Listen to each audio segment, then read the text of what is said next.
Greetings, gamers. Agent SN, and this last week was a big week for gaming, and that was because two major events in gaming happened. We had the new PlayStation State of Play, which would disappoint a lot of people, and I don't know I don't really know what to think of it, but I'll still there was one thing that really hyped me up. But what also did was this Pokemon Presents. Yes, we had a new Pokemon Direct, or I guess Pokemon Presents, and we had some really cool new announcements. They had this really cool retrospective thing, showing off the whole history of Pokemon. It was pretty cool, and however, we also had new news for new Pokemon Snap, and and it was overall a pretty cool trailer.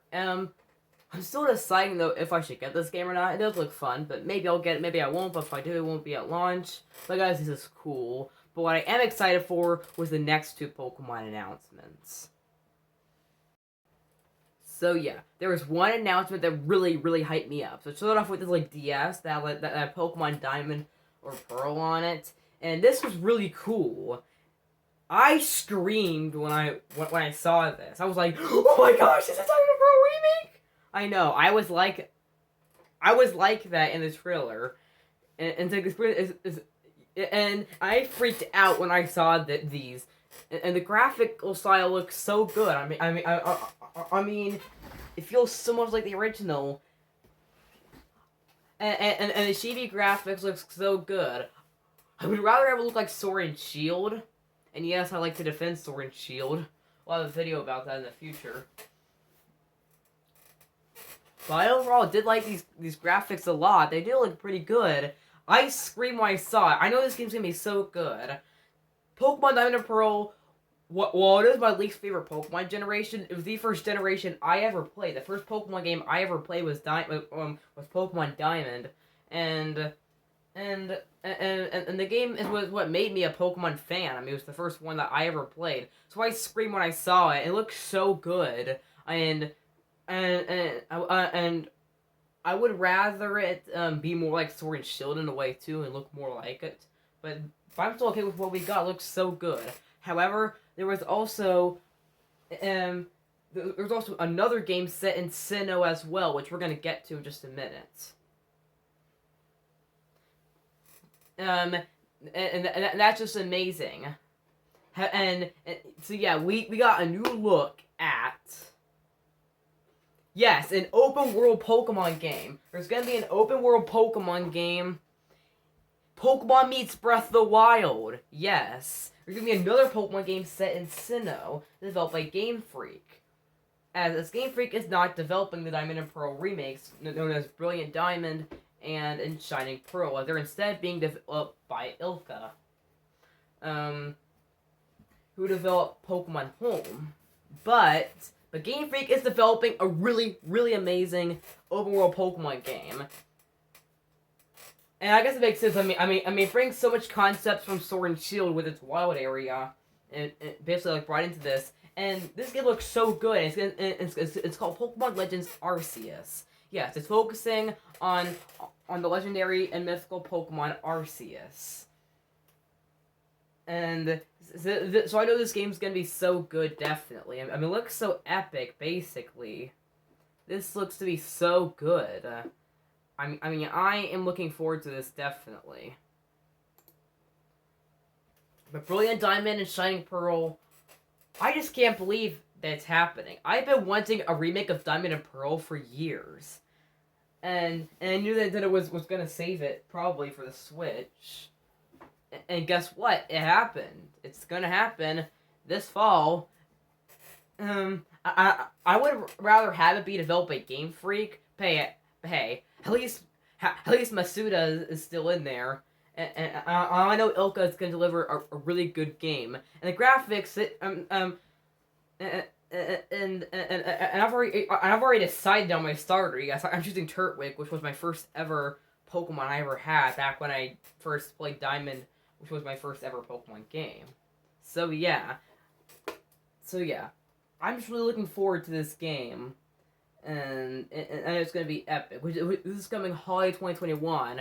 However, Pokemon Legends Arceus, we unfortunately have to wait until 2022. But I know it's because, an open world Pokemon game.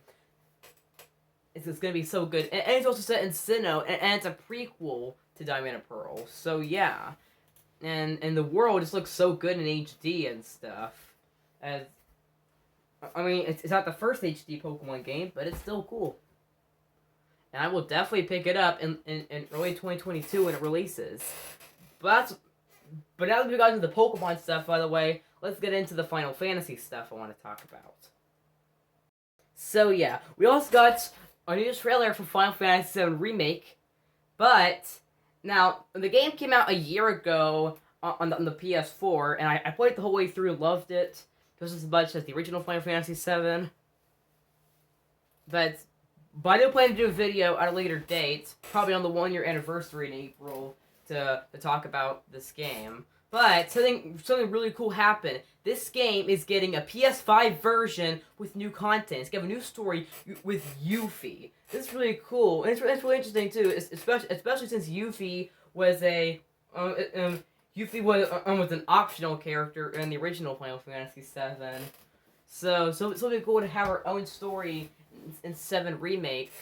And definitely be a good way for Square Enix to give us something before they do Part 2. And for whenever Final Fantasy 16 is going to release. So yeah, I'm just really hyped about this, and it looks so epic on the PlayStation 5. I mean, and the features are gonna be so good, and it's even cool too is. So yeah, this is a new version for the PlayStation 5, but this time it's called Final Fantasy VII Remake Intergrade. Final Fantasy VII Remake Intergrade. And I know it's going to be epic. I really can't wait to play through it again. And it's coming June 10th, yes. So a couple months.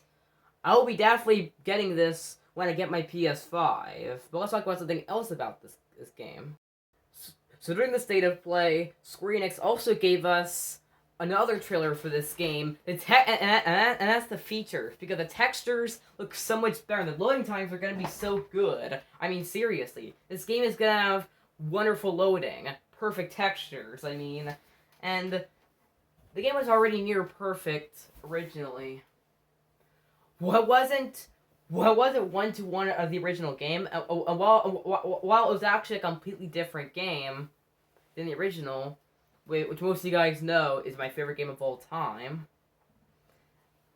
I still enjoyed a lot of Remake, and so I'm glad to be playing through it on the PlayStation 5 with ray tracing, no loading times, 4K. The textures look so much better, especially. So yeah. But let's also talk about one other cool thing too. If you have Final Fantasy VII Remake on the PS4, you get a free upgrade for the PlayStation 5. However, you do have to pay separately to get Yuffie, the Yuffie episode in there, which is a bit sad, but hey, at least I don't have to pay. What I do, but only for the Yuffie DLC, because I played it on PS4 about a month after its release. But this is really cool, definitely. Well, it's still sad that Square Enix hasn't given us the Xbox or PC versions yet, and I don't think they'll come to the Switch, because Final Fantasy 15 wasn't on the Switch, despite the original 7, and 8, and 9, and 10, and 10 to 8 Remaster, and 12 are on the Switch. This is still really cool. And one other cool thing, too, this game is also being available for free for PlayStation Plus in March. However, this game in PlayStation Plus, you don't get to upgrade to the PS5 version, which is sad, I guess. But I guess it doesn't affect me since I already have it digitally. But this is still really, really cool. This is... I know a fact that this is going to be awesome. Definitely. I mean... It even has a new snapshot mode. And enhanced loading times. Anyway, guys, that was it for this video. I just wanted to take 10 minutes to talk about my thoughts on 2 things. I will see you guys next time. H&S out.